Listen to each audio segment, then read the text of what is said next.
Hello friends, welcome back to my channel study classes. आज हम यहाँ पर पढ़ेंगे 11th क्लास केमिस्ट्री। केमिस्ट्री इसको हिंदी में बोलते हैं हम रसायन विज्ञान। इसका हम पार्ट पढ़ेंगे, फर्स्ट पार्ट भाग 1। यहाँ पर हमारा इसका फर्स्ट चैप्टर है रसायन विज्ञान की कुछ मूल अवधारणाएं। इंग्लिश में बोलते हैं some basic concept of chemistry. तो इसमें हमारी पहली डेफिनेशन हमने लिखी है विज्ञान, कि विज्ञान होता क्या है। ज़्यादातर बच्चों को ये नहीं पता होता कि विज्ञान की डेफिनेशन क्या होती है, विज्ञान की परिभाषा क्या है, होता क्या है विज्ञान। तो आज हम आपको यहाँ पर इस वीडियो में विज्ञान की परिभाषा भी बताएंगे। तो विज्ञान की परिभाषा यह है कि किसी वस्तु या घटना का सुव्यवस्थित ज्ञान, अर्थात प्रयोग, परीक्षण तथा उनकी व्याख्या पर आधारित ज्ञान ही क्या कहलाता है, विज्ञान कहलाता है। यानी किसी वस्तु या कोई घटना है उसका जो सुव्यवस्थित जो ज्ञान होता है वो ही हमारा क्या होता है, विज्ञान होता है। अब आते हैं रसायन विज्ञान। हम रसायन विज्ञान ही यहाँ पर पढ़ेंगे, तो हमें रसायन विज्ञान के बारे में भी पता होना चाहिए, यानी कि रसायन विज्ञान की परिभाषा क्या होती है। रसायन विज्ञान को हम इंग्लिश में बोलते हैं केमिस्ट्री। तो इसकी परिभाषा यह है कि विज्ञान की वह शाखा है जिसके अंतर्गत पदार्थों के संगठन, गुणधर्म तथा उनमें होने वाले परिवर्तनों का अध्ययन किया जाता है, वो रसायन विज्ञान हमारा कहलाता है। यानी कि वह विज्ञान होता है रसायन विज्ञान जिसमें पदार्थ, संगठन, गुणधर्म और भी अनेक बातों के बारे में, गैसों के बारे में और भी बहुत सी चीज़ें जिनके बारे में हम रसायन विज्ञान में पढ़ते हैं, और उनमें उनके परिवर्तनों के बारे में। और अब आती है हमारे यहाँ पर इसमें वैज्ञानिक विधि, जिसे कहते हैं हम साइंटिस्ट मेथड इंग्लिश में। तो रसायन विज्ञान ने वैज्ञानिक ज्ञान को अत्यधिक प्रोत्साहित किया है। वैज्ञानिक विधि एक सामान्य प्रक्रम यानी इंग्लिश में बोलते हैं जर्नल प्रोसेस है, जिसके द्वारा वैज्ञानिक ज्ञान को अधिक विस्तृत किया जाता है। वैज्ञानिक को निम्न प्रकार से समझा जा सकता है वैज्ञानिक विधि को निम्न प्रकार से समझा जा सकता है। तो यहाँ पे जो है वैज्ञानिकों ने हमारे जो नियम दिए हैं, कुछ इस प्रकार विधि दी है। एक्सपेरिमेंट यानी प्रयोग। अगर हम किसी चीज़ को प्रयोग का नहीं पता होगा तो हम उसे कैसे प्रयोग करेंगे, कैसे हम उसका यूज़ करेंगे, हमें उसके बारे में कुछ नहीं पता होगा। तो टोटल सभी कुछ है इसमें, उसका नियम का नहीं पता होगा तब भी हम उसका प्रयोग बिना नियम के नहीं कर पाएंगे, और वो हमारा प्रयोग यानी एक्सपेरिमेंट गलत हो जाएगा। तो प्रयोग है, इसमें प्रयोग द्वारा किसी प्राकृतिक क्रिया को इस प्रकार कराया जाता है कि वह आवश्यकता अनुसार पुनः कराई जा सके तथा उससे महत्वपूर्ण निष्कर्ष निकाला जा सके। यानी कि जो प्रयोग किया जाता है कि वो इसलिए किया जाता है जिससे कि उसको वापस दोबारा से किया जा सके। यानी कि जो हम प्रयोग करते हैं तो उसको हम फिर दोबारा से दोहरा सके, यानी फिर दोबारा से कर सके। फिर इसमें है नियम, यानी नियम को इंग्लिश में बोलते हैं रूल्स, कि इसमें रूल क्या क्या होते हैं। तो बहुत से क्रमबद्ध प्रयोगों द्वारा यदि समान निष्कर्ष निकलते हैं तब उनके निष्कर्ष को एक कथन द्वारा सरल रूप में प्रकट किया जा सकता है। वह गणितीय समीकरण या सामान्य कथन यानी कि जनरल स्टेटमेंट, जो कि प्राकृतिक मूलभूत संबंध यानी फंडामेंटल रिलेशन को व्यक्त करता है, क्या कहलाता है, हमारा नियम कहलाता है, यानी रूल कहलाता है। अब आती है परिकल्पना, कि हम इसकी हाइपोथाइसिस, इसको इंग्लिश में बोलते हैं हाइपोथाइसिस। तो इसका जो परिकल्पना जो होती है, बिना कल्पना किए हम कोई चीज़ काम भी नहीं कर सकते। तो परीक्षणों की व्याख्या प्रायोगिक परिकल्पनाओं द्वारा की जाती है। परिकल्पनाओं की वैधता की जांच अन्य प्रयोगों तथा गणनाओं के द्वारा की जाती है। अब आता है हमारा सिद्धांत यानी थ्योरी। हम उसके बारे में कैसे लिखते हैं, जो हम प्रयोग करते हैं, नियम लगाते हैं, यानी कि नियम क्या क्या नियम से हमने किस तरीके से एक्सपेरिमेंट बनाया प्रयोग करके, वो टोटल हम किस चीज़ में करते हैं, सिद्धांत में लिखते हैं, यानी थ्योरी में लिखते हैं। वो हमारा सिद्धांत पर आधारित होता है। तो सिद्धांत का अर्थ है किसी परिक्रिया की व्याख्या करना, तथा हम यह भी कह सकते हैं कि जिस प्रयोग को बार बार जांच लिया गया हो, या अब किसी परिकल्पना की वैधता प्रयोगों द्वारा बार बार सिद्ध हो गई हो तो वह सिद्धांत कहलाता है। तो वही क्या कहलाता है, हमारा सिद्धांत कहलाता है। अब आता है द्रव्य तथा ऊर्जा। अगली जो टॉपिक है, अगली जो डेफिनेशन है हमारी, यानी अगली परिभाषा किसकी, हमारी द्रव्य तथा ऊर्जा। इंग्लिश में क्या बोलते हैं इसको हम, मैटर एंड एनर्जी। मैटर बोलते हैं हम द्रव्य को और एनर्जी बोलते हैं हम ऊर्जा को। तो द्रव्य तथा ऊर्जा ब्रह्मांड के दो संघटक हैं। जो द्रव्य और ऊर्जा है वो हमारे ब्रह्मांड के एक ऐसे दो संघटक हैं। ब्रह्मांड में इन दोनों कारकों का योग सदैव स्थिर होता है, यानी कि ब्रह्मांड जो है हमारा, उस पूरे ब्रह्मांड में इन दोनों कारकों का, द्रव्य और ऊर्जा, ये दोनों ज़रूर होते हैं, लेकिन वो स्थिर होते हैं, किसी को दिखते नहीं, पता नहीं लगता। तथा ये दोनों कारक अपरिवर्तनीय यानी इंटर कन्वर्जेबल होते हैं, कन्वर्टिबल होते हैं। ये आइंस्टीन की द्रव्यमान ऊर्जा समीकरण के अनुसार एक दूसरे में परिवर्तित होते हैं। यानी कि जो आइंस्टीन ने जो वो दी थी हमें, एक समीकरण दी थी द्रव्यमान ऊर्जा, यानी जो आइंस्टीन की जो समीकरण है उसके अनुसार ही ये एक दूसरे में बदलते रहते हैं, यानी परिवर्तित होते रहते हैं। आइंस्टीन की समीकरण निम्न है, यानी कि आइंस्टीन की समीकरण क्या है, E = mc का स्क्वायर, जहाँ पर E क्या है, हमारी ऊर्जा है, m हमारा द्रव्यमान है और c है हमारी प्रकाश की चाल। तो हमने ये फिजिक्स में भी पढ़ा हुआ है। प्रकाश की चाल का मान कितना होता है, 3 × 10⁸ मीटर पर सेकंड इनवर्स। तो मीटर सेकंड इनवर्स, अगर हम इसको मीटर पर सेकंड बोले तो हम उसमें इन्वर्स नहीं लगाएंगे, ठीक है। अगर इन्वर्स लगाएंगे तो हम मीटर सेकंड इन्वर्स बोलेंगे। अब आते हैं हम हमारे इसमें ऊर्जा, जो हमारे डेफिनेशन में इसमें ऊपर दिया गया है, ऊर्जा एनर्जी, यानी ऊर्जा होती क्या है। तो किसी वस्तु निकाय की कार्य करने की क्षमता को ऊर्जा कहते हैं। किसी भी रासायनिक परिवर्तन में यह संरक्षित रहती है, अर्थात ना तो उत्पन्न हो सकती है और ना ही नष्ट होती है, परंतु एक रूप से दूसरे रूप में परिवर्तित हो जाती है। यानी कि ऊर्जा एक ऐसी रासायनिक परिवर्तन, यानी कि यह एक ऐसी संरक्षित है कि यानी कि ना तो इसको किसी चीज़ में, या ना तो इसको उत्पन्न किया जा सकता है, यानी या ना तो हम इसको उत्पन्न कर सकते हैं और ना ही इसको नष्ट कर सकते हैं, यानी ना ही हम इसको मिटा सकते हैं, लेकिन हमें हाँ एक रूप से, यानी कि इसको अलग अलग नए रूप दे सकते हैं, किसी भी रूप में परिवर्तित कर सकते हैं। अब आते हैं द्रव्य, मैटर। ये होता क्या है, कोई भी वस्तु या पदार्थ जो स्थान आयतन घेरते हैं, यानी कि जो स्थान घेरती है, कोई भी वो वस्तु होती है, वस्तु या पदार्थ होता है जो स्थान घेरता है तथा जिसमें द्रव्यमान होता है। द्रव्यमान होता है, या ये भी बोल सकते हो भार होता है, यानी कि वजन होता है। जैसे वो क्या कहलाता है, हमारा द्रव्य कहलाता है। जैसे कि पेन, वो भी हमारा स्थान घेरता है, पुस्तक भी स्थान घेरती है, कुर्सी भी घेरती है एक टाइप से, टेबल भी यानी मेज भी बोल सकते हो, दीवार भी है, ये सब। अब आगे आते हैं हम ठोस अवस्था, इसको बोलते हैं इंग्लिश में सॉलिड स्टेट। तो द्रव्य की वह अवस्था जो दृढ़ होती है तथा जिसका आयतन तथा आकार निश्चित होता है, यानी कि द्रव्य की वह अवस्था सॉलिड अवस्था होती है, यानी कि ठोस अवस्था होती है जो एकदम कठोर होती है, दृढ़ होती है, तथा जिसका आयतन क्या होता है, निश्चित, और आयतन एकदम, आकार जो होता है वो एकदम निश्चित होता है, यानी कि हाँ ये इतना ही बड़ा होगा। ठोस अवस्था वो कहलाती है। जैसे कि लकड़ी, अगर कोई भी लकड़ी ले लें, उसका आयतन निश्चित तो होगा कि हाँ ये लकड़ी इतनी है या इतनी बड़ी है या इतनी बड़ी है, होगा तो आकार। जैसे कि ये पेन ही है हमारा, इसका एक तरीके से निश्चित आकार है कि हाँ ये इतना ही बड़ा है, इससे ज़्यादा बड़ा नहीं होगा। अगर हम इसको पेन को कैप हटा दें और फिर इसे इतना रखें तो ये इतना ही रहेगा, यानी कि इसका भी एक निश्चित आकार है कि हाँ ये इतना ही है। और दूसरे नंबर पे आता है हमारा चट्टानें, वो भी उतनी ही होती हैं। और फिर आता है हमारा लवण आदि। तो अब हमारा है, अगले है द्रव्य अवस्था, लिक्विड स्टेट।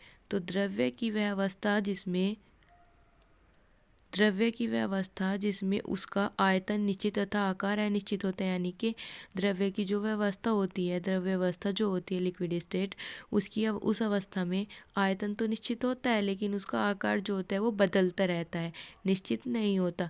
वो क्या कहलाते हैं? द्रव्य। जैसे जल होता है हमारा, हम बर्तन को पानी को किसी भी जल को यानी कि किसी भी बर्तन में डाले वो उसी का आकार ले लेता है।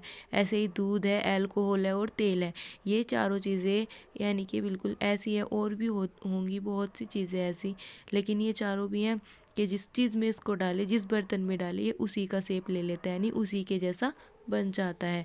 अगला आता है हमारा गैसीय अवस्था। गैसियस इंग्लिश में बोलते हैं गैसेस स्टेट।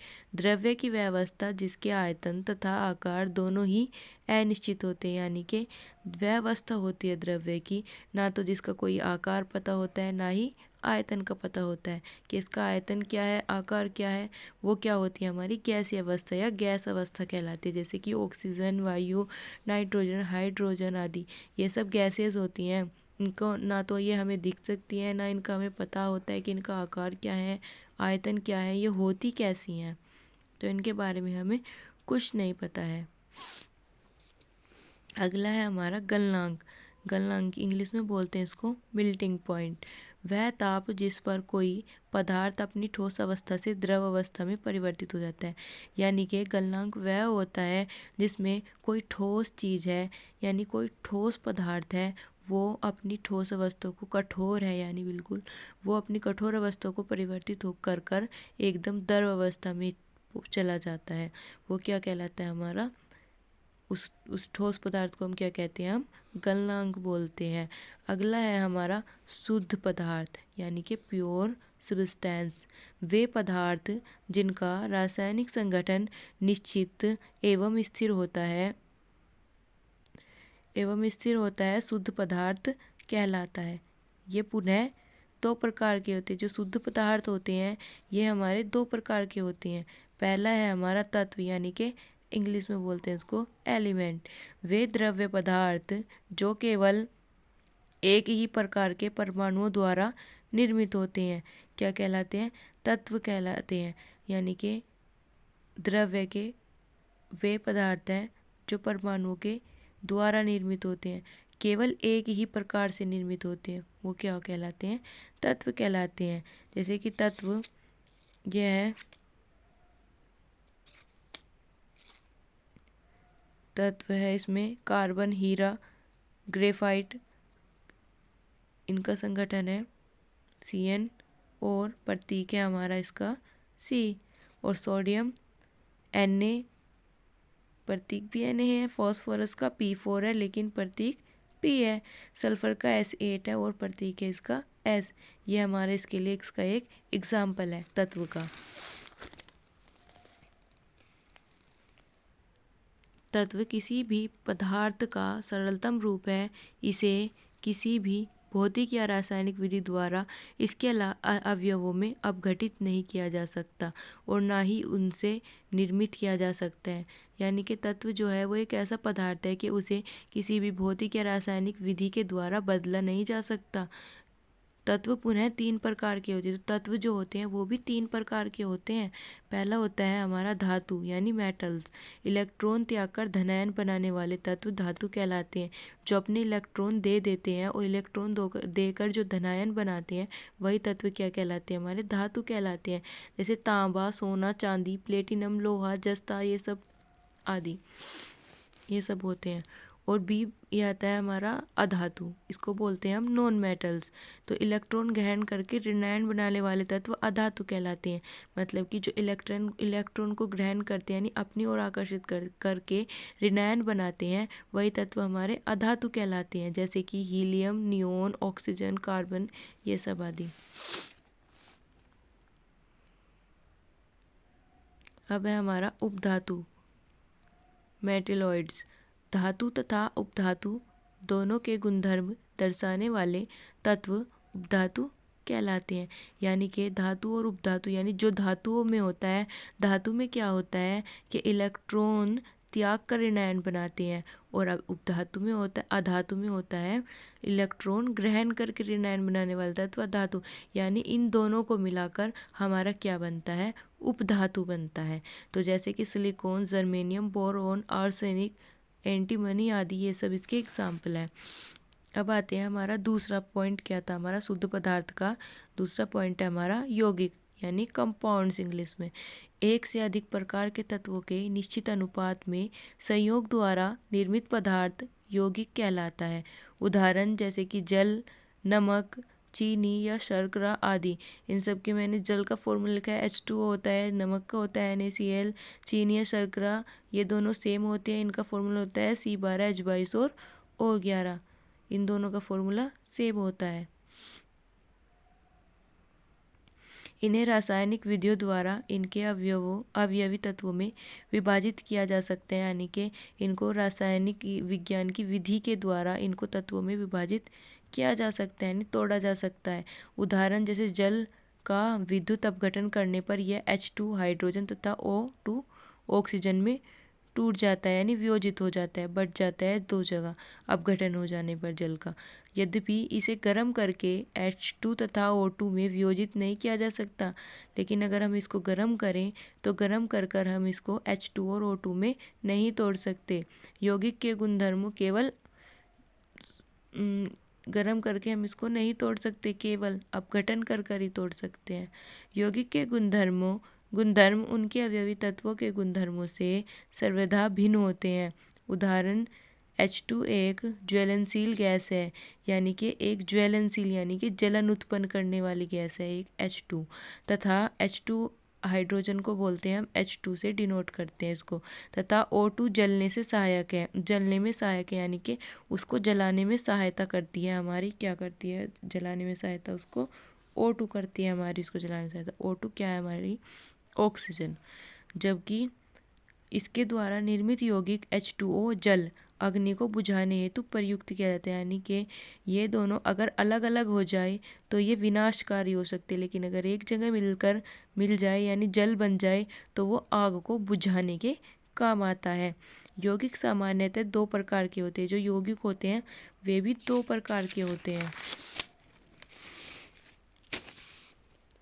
पहला है हमारा कार्बनिक यौगिक यानी ऑर्गेनिक कंपाउंड्स इंग्लिश में बोलते हैं इसको।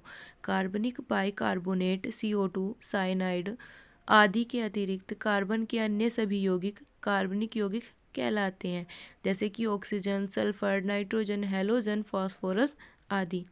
ये सब यौगिक जो कार्बन के अन्य सभी यौगिक कार्बनिक यौगिक कहलाते हैं, यानी कि इन साइनाइड और बाइकार्बोनेट CO2 के अतिरिक्त जो भी कार्बन के अन्य यौगिक होते हैं वो सब क्या कहलाते हैं, हमारे कार्बनिक यौगिक कहलाते हैं। अब दूसरा है हमारा इसका अकार्बनिक यौगिक। अकार्बनिक यौगिक को इंग्लिश में बोलते हैं इनऑर्गेनिक कंपाउंड्स। तो कार्बनिक यौगिकों के अतिरिक्त अन्य सभी यौगिकों या कार्बन के यौगिकों को अतिरिक्त अन्य सभी यौगिकों अकार्बनिक यौगिक कहलाते हैं। यानी कि देखो इसमें कुछ समझ नहीं पाए होंगे, यानी कि ये है कि जो कार्बनिक यौगिक जो होते हैं उनके अलावा जो सभी यौगिक होते हैं वो क्या होते हैं, अकार्बनिक यौगिक होते हैं। ठीक है, तो ये सामान्यतः खनिज तथा निर्जीव स्रोतों जैसे चट्टानों आदि में प्राप्त किए जाते हैं। जैसे उदाहरण है इसका जल, अमोनिया, सोडियम कार्बोनेट आदि। अब आता है हमारा मिश्रण। इंग्लिश में इसको क्या बोलते हैं, हम मिक्सचर बोलते हैं। तीसरे नंबर पे आता है हमारा इसमें मिश्रण, पदार्थ के तत्व हैं। तो दो या दो से अधिक पदार्थों को किसी भी अनुपात को मिलाने पर जो मिश्रित पदार्थ प्राप्त होता है वो मिश्रण कहलाता है। यानी कि कोई भी हम दो चीज़ मिला दें, उसको मिलाकर जो हमें मिलता है वही क्या कहलाता है, हमारा मिश्रण कहलाता है। जैसे कि एक तरीके से एग्जाम्पल तौर पे शरबत ही ले लो, अगर हम शरबत में नमक, चीनी, नींबू डाल दें तो उसका मिश्रण बन जाता है। अगर हम उसको अलग अलग लें तो पानी अलग बोला जाएगा कि ये पानी है, चीनी होगी तो वो अलग चीनी है, नींबू होगा तो नींबू अलग बोला जाएगा और नमक अलग बोला जाएगा। अगर हम उन तीनों को एक जगह मिला दें तो उनको क्या नाम दे दिया जाएगा, शरबत का नाम दे दिया जाएगा। यानी कि मिक्सचर यानी मिश्रण, वो क्या होता है, मिश्रण हो जाता है। उन तीनों का मिश्रण ही क्या बोला जाएगा, शरबत। ठीक है, तो मिश्रण को जो है हम दो भागों में बांटते हैं। एक है हमारा समांगी मिश्रण, होमोजीनियस मिक्सचर। समांगी मिश्रण में अवयव एक समान रूप से घुल जाते हैं तथा समांगी मिश्रण के अवयवों को आसानी से नहीं देखा जा सकता। दूसरे शब्दों में समांगी मिश्रण वह मिश्रण होता है जिसके प्रत्येक भाग का रासायनिक संगठन एक समान होता है। यानी कि समांगी जो मिश्रण होते हैं वो ऐसे होते हैं कि वो आराम से हर एक चीज़ में घुलनशील होते हैं, यानी घुल जाते हैं और वो दिखाई नहीं देते। हम उसको घुल जाने के बाद ये नहीं देख सकते कि हमने इसमें क्या क्या डाला था, क्या घोला है इसमें डाल के। अगर हम उसको टेस्ट करें तो एक बार पता चल सकता है कि इसमें क्या घोला है, लेकिन अगर हम उसको ऐसे ही देखें तो हमें नहीं पता लगेगा कि हमने इसमें घोला क्या है। तो जैसे कि जल में शर्करा या नमक का विलयन, यानी जैसे जल में पानी में चीनी या नमक का विलयन। वायु जो विभिन्न गैसों जैसे O2, N2, CO2 का समांगी मिश्रण, अगर इन तीनों का मिश्रण बना दे तो वो भी हमें पता नहीं चलेगा, ये हमें दिखाई नहीं देगी। अब आता है हमारा नेक्स्ट, यानी कि विषमांगी मिश्रण। इसको हेट्रोजीनियस मिक्सचर बोलते हैं। विषमांगी मिश्रण में अवयवी एक समान रूप से वितरित नहीं हो पाते, अर्थात इन मिश्रणों के प्रत्येक भाग का रासायनिक संगठन एक समान नहीं होता। इनके अवयवों को देखा जा सकता है, यानी कि ये जो होते हैं ये ऐसे होते हैं कि ये जल में, यानी जल में या किसी भी चीज़ में ये आपस में नहीं घुल पाते, एकदम से बहुत ही ज़्यादा कठोर होते हैं। ये विषमांगी मिश्रण जो है होते हैं, विषमांगी मिश्रण ऐसे होते हैं कि इनको नहीं घोला जा सकता, ये नहीं घुलते हैं। जैसे कि धुआं होता है वो हम इसको देख भी सकते हैं आसानी से, धुआं होता है नहीं घुलता, उसको हम देख भी सकते हैं, ठीक है।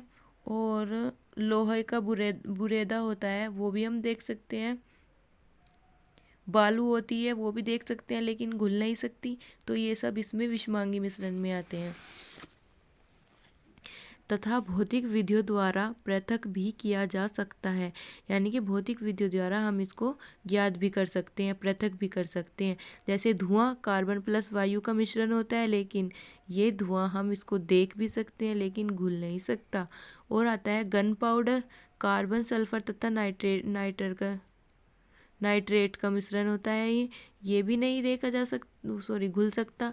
दूध जल तथा वसा का मिश्रण, देखिए जल तथा वसा का मिश्रण, जल में वसा ये सब भी कि इसमें नहीं होता। मृदा एवं जल का मिश्रण, बालू एवं लोहे के बुरादे का मिश्रण आदि, यानी ये सब जो मिश्रण होते हैं जो मैंने यहाँ पे बताए हैं, इन सब को हम आसानी से देख सकते हैं। अगला टॉपिक है हमारा यौगिक तथा मिश्रण में अंतर, difference between compounds and mixture. इस टॉपिक को हम नेक्स्ट वीडियो में पढ़ेंगे। आज के लिए इतना ही बस। अगर आप हमारे चैनल पर नए हैं तो हमारे चैनल को सब्सक्राइब कीजिए, वीडियो को लाइक कीजिए और कमेंट करके बताइए कि हमारी वीडियो कैसा लगा आप। तब तक के लिए थैंक्स फॉर वॉचिंग, मिलते हैं नेक्स्ट वीडियो में।